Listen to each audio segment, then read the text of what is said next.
if you have a superficial profile, you'll be seen as a superficial person. Hey guys, Jeff here. How are you? Welcome to episode 38 of Publish Your Parish FM. Today is Thursday, January 14th, 2016.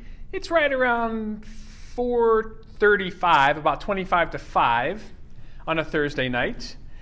We're talking this recording session in. I had a call that canceled at the end of the day, so I figured I'd just knock this out because we do have a commitment to consistently deliver content, and our normal recording schedule is Friday mornings at 8 a.m. and can't do it tomorrow because tomorrow is the sales kickoff, the 2016 sales kickoff, in which we'll have the entire commercial team in here getting them, cranked up. We're already having a great year out of the gate, and that's why kind of moving into the first part of this, the first segment of our program here, the key learning segment. Even if you're extremely busy and things are going extremely well, it's still a great idea to set goals, right? And how do you know if you're truly successful unless you set goals now and measure yourself against those goals into the future? So we talked last week about setting SMART goals: specific, measurable, achievable, relevant, and time-bound. I started to draft my SMART goals this week, but I haven't had the time to sit back down and finish and knock it out, but it's so critical to set goals. So my commitment to you is to finish my goal setting this weekend, and so when we get together next week, I'll possibly share some of my goals with you, because don't let being so busy and just going after it, don't let that be an excuse to not properly setting goals, because it's really great to measure your progress over time, and it makes you feel really good when you can measure your progress over time. So let's make sure we set our goals, and I'm committing to you that I will be setting my goals. So let's jump into the second portion of the program, the transformation segment. Here's another question that's been kind of racking my brain. So are you someone, or do you work with someone that, say, is in their 40s and 50s, and maybe they're your manager, your marketing manager, your sales manager?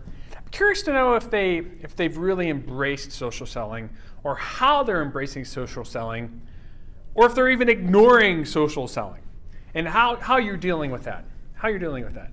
So my assumption is, so for example, I'm a 45-year-old person who has embraced social selling, and all of my team members are much younger than I am, and they've also embraced social selling.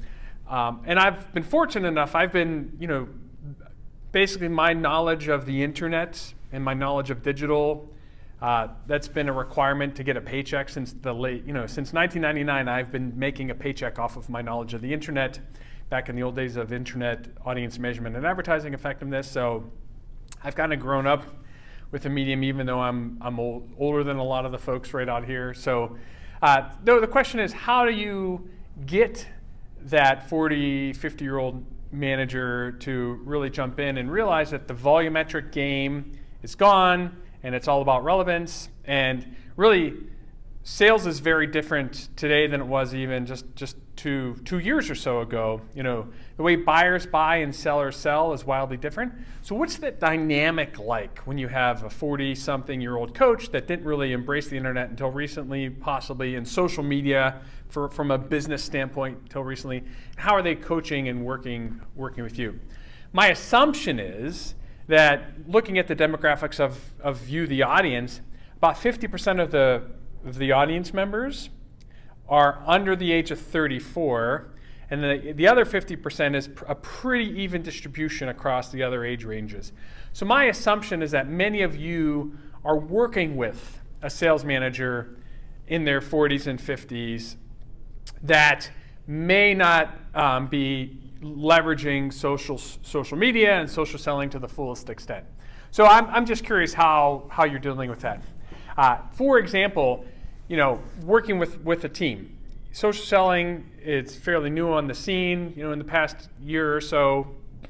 Just to have empathy for the team as I'm coaching the team and motivating the team, I have to take part in social selling. So I specifically haven't prospected, I'm always prospecting to some extent, right? But prospecting goal in quite some time, but I'm engaging in social selling just to become a practitioner of social selling. So there's a brand, for example, the Peloton bike. It's a at-home spin bike effectively, and it's cool. It's got a tablet, and it tracks your resistance and your output and your cadence, and it reports up onto a leaderboard, and it's pretty motivating. But you literally can track the impact of your workout on a consistent basis and measure yourself against others on a leaderboard. So it's a cool bike, cool way to work out.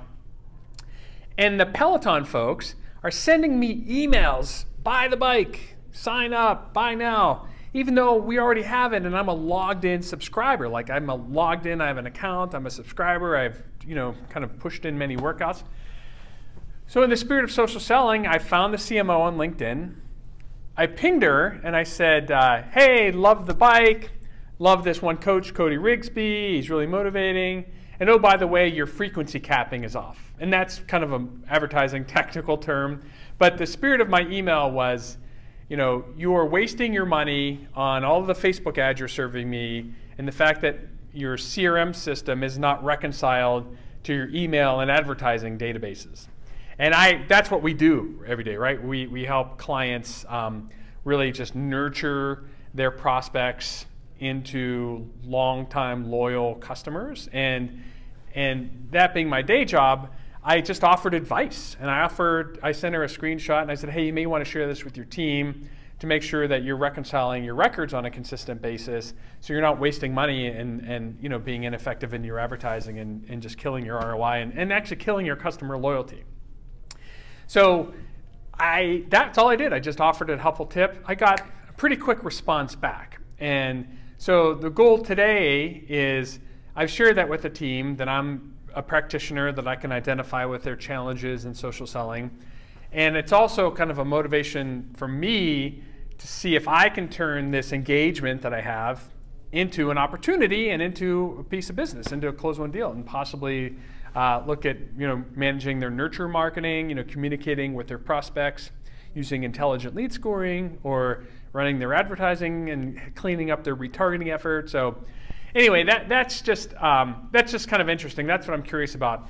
How your 40, 50-something-year-old colleagues, managers, what have you, are engaging in social media, social selling, and what are they doing to relevantly identify with you and identify with the challenges of this approach. So if you need it, right, and this is just a helpful kind of asset I created, go on my LinkedIn profile, and it's called the 5 R's of Social Selling, and it's a Pulse post that I published a couple weeks ago. Actually I have a copy right here. But the 5 R's of social selling answer the question, why social selling? And then actually in the next week or so, we're going to get into how to drive change management. So if you're struggling with an older generation of management or older colleagues that don't quite get it, we're going to walk through a change management methodology, which is highly effective. And you can help transform your colleagues to be very effective social sellers using relevance, building great relationships, and getting out of that volumetric model. So the 5 R's of social selling, the deck I opened, once again, it's a slide share and it's also on Pulse. First requirement, of course, have a documented content marketing strategy. You have to know who you're targeting. Who's your ideal client profile? Who's the target? What's delivered and the outcome you expect? Because you want to really focus your content and your theme on what's effective and what's resonating, and align it with your marketing effort, with your marketing team effort, who most likely has a documented content marketing strategy.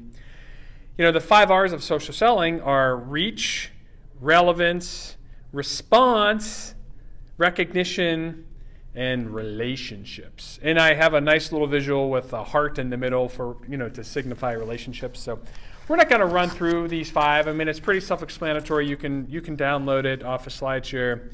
Reach, LinkedIn, it's a no-brainer. Close to 400 million users on a consistent basis. It's just a very powerful tool that's evolved from like this fancy online resume database to a great business tool in which there's a commitment to publishing and a commitment to knowledge sharing and a commitment to learning and growing. So LinkedIn has the reach, right?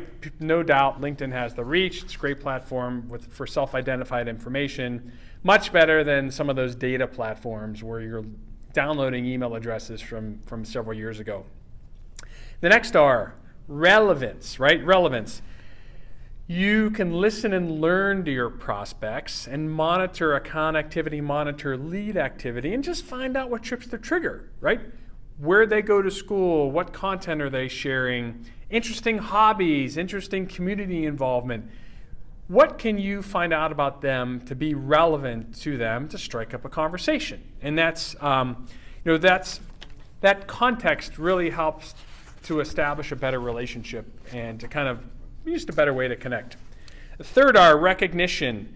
This is about building your professional brand on LinkedIn. There's so much content on how to build a great LinkedIn profile. We're not going to get into that other than it's important, go search for it. But here's why. If you have a superficial profile, you'll be seen as a superficial person. Use your profile as a tool. Use it to your advantage. If you're in sales or you're a prospector or even if you're in marketing and you go look on someone's profile to get their attention back, right? And they just hit your profile and they see it's kind of superficial. You have some jobs sometimes, really short summary. There's what's interesting about that. You're easy to dismiss, right? That's just very superficial. If you take the time to build a cool summary, share something interesting and relevant about you that's compelling. We've talked about Weber in the past. He was he pitched in college at the highest levels, and how he can use that to his advantage. Just really do whatever you can to gain that recognition, and don't exaggerate, but just be interesting. Be an interesting person. Be somebody that your prospects want to talk to and you can have fun with. It just makes life more interesting. So anyway, there's the recognition piece. Response, right? Response, proven response rates using InMail, using that technique that we talked about last week on effective InMail content strategy and frameworks.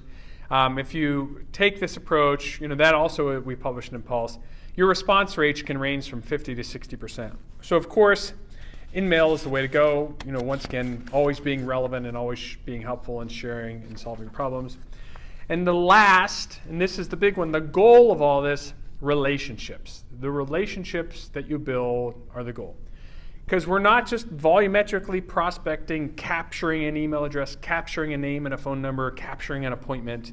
That's very transactional thinking. It's not going to get us anywhere over the longer term.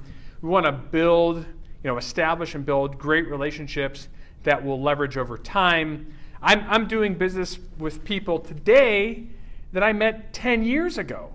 And it's simply because keeping in touch with them is so much easier these days, because it's pretty easy to ping them with a quick message on LinkedIn or on Facebook or on Twitter, just to kind of know, let them know that you're still out there and you still care. So, it's all about building relationships, and that you've heard that forever, right? Relationships matter. Build relationships. Networking used to be all the rage. Now we have all these great tools at our disposal, and there's no excuse not to have a long-term view, because I think that's just really critical down the road. And people you like and you do business with today, hopefully will be people you like and do business with 5, 10, 15, 20 years from now. So those are the 5 R's of social selling. That is, once again, it's available on Pulse and SlideShare. Hope it's helpful. And I am curious, I'd love to hear your feedback on how you're using this to prove why the volumetric approach is dead, and why taking a relevant tone, focusing on problem solving, educating is a much better way to go. So look forward to your feedback there. As far as podcast recommendations this week, let me think. I listened to a couple good podcasts, but nothing honestly stands out. So I'm not going to make a podcast recommendation this week. Hope you finish the second week of January really strong. Have a great weekend. If you're having a sales kickoff, let me know how it goes. Ours is tomorrow morning. I'll let you know how that goes. I'm really looking forward to it, really excited about it. Of course, we're going to cover, start with some motivational videos and then dig into the way in which we're transforming the way we work and serve clients. Of course, we're going to talk about social selling, and we're also going to do some Salesforce blocking and tackling. That's always critical, right, to just nail the Salesforce blocking and tackling. And then spend a fair amount of time on sales methodologies. And we're going to recycle and go back, for some of our younger colleagues, spin selling. That was published quite some time ago, and it's good to refresh some of the old sales methodologies so there's context. And we always end up using a blend of many methods, but that's a good one. You can't go wrong with that one. So anyway, thanks. Great to see you guys, and I will talk to you next week. And as always, I hope we all think like marketers and sell like animals. Cheers.